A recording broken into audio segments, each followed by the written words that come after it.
Comenzamos ya nuestra mesa de actualidad, hoy protagonizada por dos pesos pesados de la política tanto nacional como local. Espero que lo de pesos pesados se lo tomen a bien. Juan Carlos Aparicio, bienvenido, buenas noches. Muy buenas noches. Octavio Granado, lo propio, buenas noches. Buenas noches. Un placer recibiros. Vamos con un asunto que conocíamos hace unas cuantas horas, y es que el Juzgado de lo Mercantil número 11 de Madrid ha declarado la nulidad de las cláusulas suelo de las hipotecas por falta de transparencia. Así que las entidades bancarias demandadas por Adicae tendrán que eliminar la citada cláusula de los contratos y así devolver el dinero cobrado desde el mes de mayo de 2013, eso sí, con sus respectivos intereses. Esta resolución es recurrible y afecta a 40 entidades de todo el país. En Burgos, por ejemplo, Caja Viva, Caja Rural, es una de las afectadas por esta sentencia. Juan Carlos, algo que se veía venir, de hecho, precisamente porque se veía venir, las entidades financieras ya están negociando directamente con sus clientes diferentes salidas para que renuncien a este tipo de sentencias si se produce firme y tengan otras condiciones sus hipotecas. Es una sentencia que, por decirlo de alguna manera, se mueve en los primeros pasos de un largo camino judicial, porque estoy seguro que tendrá más recorrido. Estamos, por decirlo así, en esa primera instancia. Supongo que habrá una resolución por parte del Tribunal Superior de Justicia de la Comunidad Autónoma. Supongo que habrá una serie de instancias sucesivas. Todo lo que sea ganar en transparencia, todo lo que sea hacer entendible a una persona qué es lo que firma, cuáles son los compromisos que realmente adquiere, me parece bien. Y me parece que es una labor que compete no solamente a las entidades bancarias, sino también a todos los que intermedian este tipo de situaciones.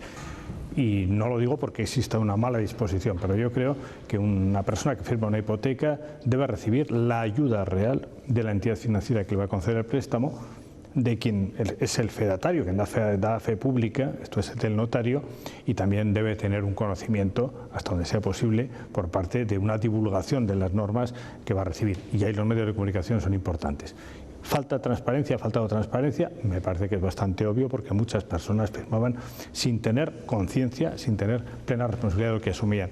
Hemos vivido situaciones dramáticas y todo lo que sea ganar y mejorar en transparencia me va a parecer bien y muy bien. No, e incluso en el caso de las personas que eran conscientes, pues dada la necesidad de formalizar esa hipoteca, también pueden ser damnificados, aunque lo supieran, ¿no? Siempre ha habido un catálogo amplio de hipotecas. Siempre se puede firmar hipotecas con cláusulas suelo, sin cláusulas suelo, a tipo fijo, a tipo variable.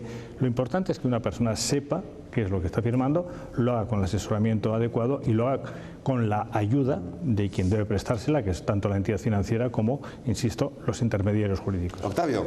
Sí, para que lo entiendan nuestros espectadores que no tengan una hipoteca con cláusula suelo, la cláusula suelo lo que supone es que si bajan, como en efecto están bajando los indicadores de la hipoteca, el Euribor, el Mibor, etcétera, cualesquiera de ellos, entonces la hipoteca va bajando hasta llegar a un suelo a partir del cual se cobra un tipo de interés fijo. Yo creo que esta es una práctica como mínimo desleal, porque supone que si los tipos de interés suben yo voy a cobrar de acuerdo a cómo suban los indicadores, pero si los tipos de interés bajan tengo un colchón garantizado, que tiene la entidad, no tiene el consumidor. Y en ese sentido, pues sería deseable tal vez que los poderes públicos buscaran una forma de regularlos. Yo creo que esto no se puede prohibir probablemente, pero sí que se puede hacer una indicación de forma tan taxativa, diciendo, bueno, mire usted, si usted quiere aplicar una hipoteca que tenga un suelo del 2% en todo momento y condición, pues eso quiere decir que tiene que figurar en el apartado 1 del contrato, en letras suficientemente grandes, y que el consumidor, el firmante de la hipoteca, el prestatario, debe firmar su asentimiento a que en todo momento se le cobra ese interés. Esto es como cuando la Comisión Nacional del Mercado de Valores, siguiendo una sugerencia de muchos economistas prestigiosos, ha empezado a aplicar estrellas a los productos financieros. Y esto parece una tontería, pues no es ninguna tontería. Porque ahora la gente, yo he estado en un banco, en una oficina bancaria de Burgos, y he visto al señor que estaba delante de mí decir, bueno, ¿y este producto que usted me está ofreciendo, cuántas estrellas tiene según...? Claro, el señor de la oficina se quedó así un poco sorprendido, entonces tuvo que llamar al jefe de la agencia y dice, no, tiene 4 estrellas, es un producto muy solvente y muy seguro. Ah, vale, pues muy bien, de acuerdo, pues ya está, arreglado. Porque si le hubiera dicho tiene 0 estrellas, pues no nos encontraríamos con los casos de estafa con los que nos estamos encontrando. En todo caso, esto es una sentencia de un juzgado. Así empezó Bankia, con sentencias de juzgados de lo mercantil, y acabó como acabó.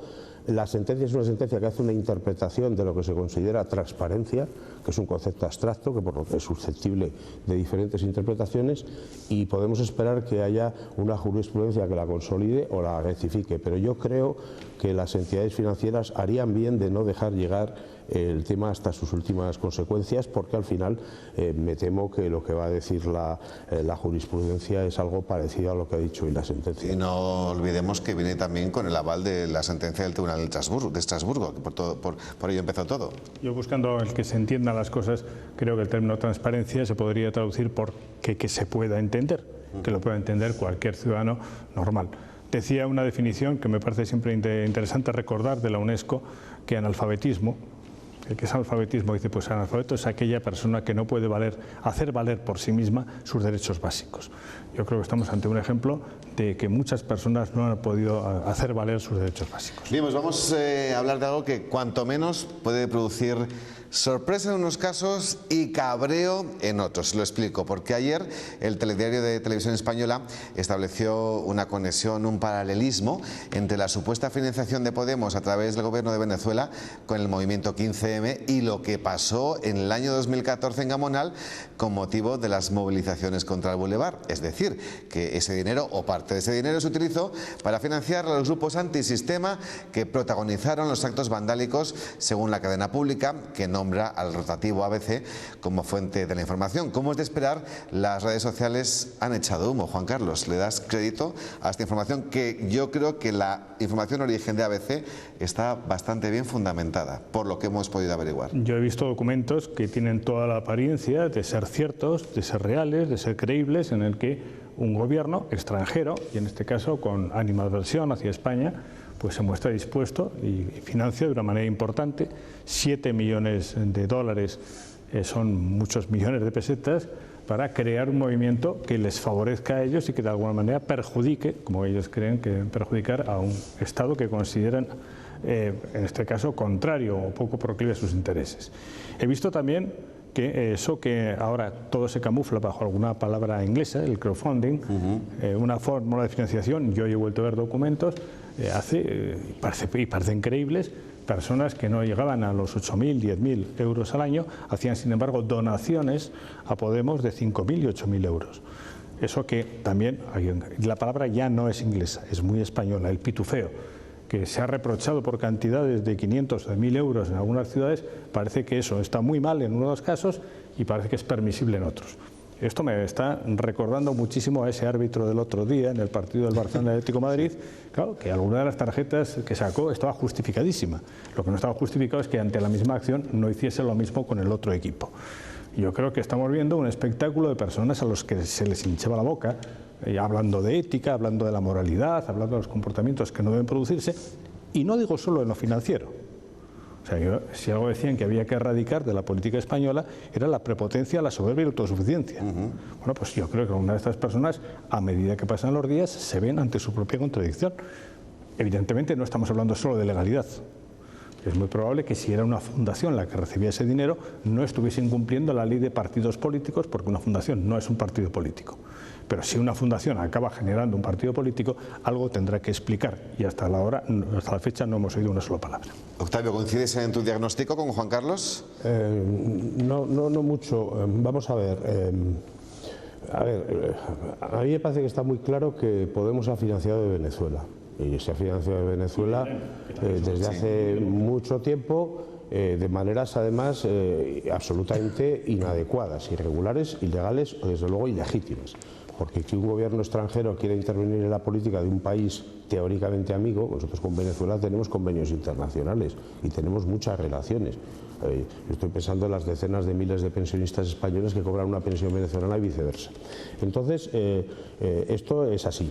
Hombre, de ahí sacar la conclusión de que Podemos ha financiado con la financiación de Venezuela los incidentes de Gamonal, yo creo que la gente de Gamonal está estos días sufriendo una serie de informaciones que amenazan a su dignidad. Porque claro, cuando un periódico de Madrid, el periódico El Mundo, porque vamos a llamarla por su nombre, publica una información sobre un centro de boxeadores de edad infantil situado en la barriada de la Inmaculada, en la que dice auténticas barbaridades que bueno, pues nos ponen la barriada de la Inmaculada en comparación con los peores barrios de Nueva York. Parecía el Bronx, efectivamente. Lo que decía todo el mundo en las redes sociales es que nosotros no somos el Bronx, ¿no? Yo tengo alumnos que viven en la barriada de la Inmaculada, estaban realmente molestos, irritados y ofendidos. Y ahora resulta que se dice que las manifestaciones contra el Boulevard pues también las financió Podemos. Vamos a ver, la persona a la que yo veía siempre en cabeza de esas manifestaciones fue el candidato por Unidad Popular en Burgos en las últimas elecciones.